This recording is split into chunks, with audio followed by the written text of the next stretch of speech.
Red Zone files, surveillance in full swing. The governing party is very uneasy.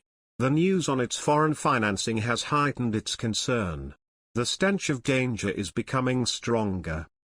Something deeper is at work here.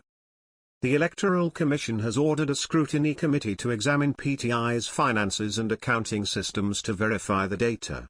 One of the party's founders, Akbar S. Babar, said PTI had hidden several of its financing sources, including foreign ones. Afraid of being accused of purposefully stalling, the scrutiny committee delivered its long-awaited report on Tuesday.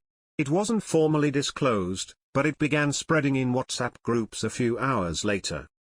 It is damning. While the legal implications of the results are still being debated, the political ones are already igniting public debate.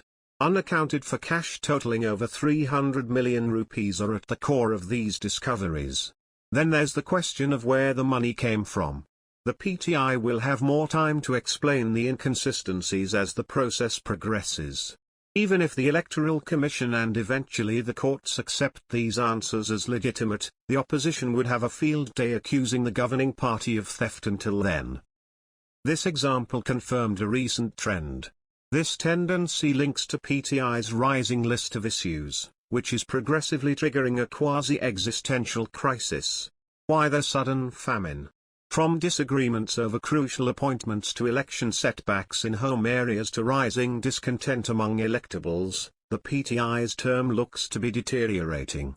A peculiar and unknown condition is either causing or exacerbating many of these ills, according to Red Zone insiders.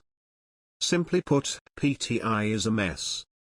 This inability to handle situations before they become issues, and problems before they become crises, is an increasing concern. It manifests in inability to handle people and their issues, projects and results, and parliamentary politics and its legislative intricacies. These mistakes also harm the party's communication strategy because as the distance between the brand and its marketing plan widens, sales decline. Party insiders resent how poorly they handled the repercussions from last year's ICDG affair. Some sources say the administration mishandled the political management of the dispute because it did not appreciate the complexities related to the issue. Prudent political counsel and leaders who could implement it may have reduced the harm. The party leadership lost focus. Why? The KP local government elections tragedy was similar. What if the central party leadership had a stronger handle over provincial matters and had not let local party grandees act like political warlords with their own fiefdoms? True, inflation and other difficulties hampered the party's success, but mismanagement exacerbated it. The party leadership was taken aback. Why? The KP elections' aftermath continued this political incompetence. No deep-level involvement or debate with party faithfuls who had put a lot of time, energy, and emotion into creating the constitution was held. The job is done, but many partygoers are sad, unhappy, and disillusioned. The leadership did not consider this. Why? A lengthy response to these whys. But it's reflected in one significant flaw that keeps coming up in internal talks and private concerns.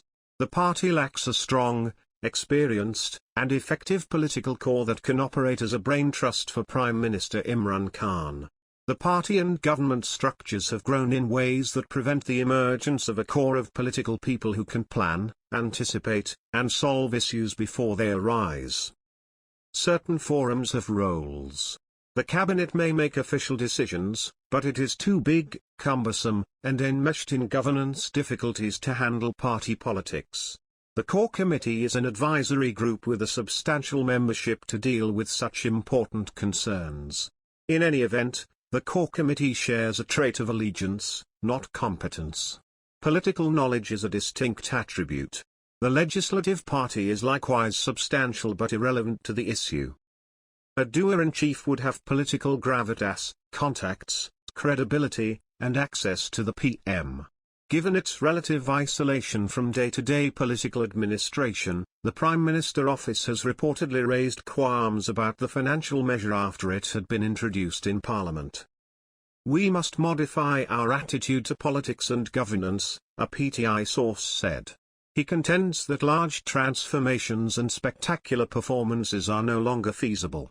We can and should only control our politics and our constituency by using the state's authority, he claims. For the upcoming elections, this is a demand to deepen Unaccounted politics. But no one listens. Until then, an increasing number of issues highlight the disconnected nature of politics. PTI's new fault line has been exposed by the foreign financing scandal. Achieving this will need a continual focus on the large picture and regular monitoring of the PTI's problems. It's not too late. But just a little,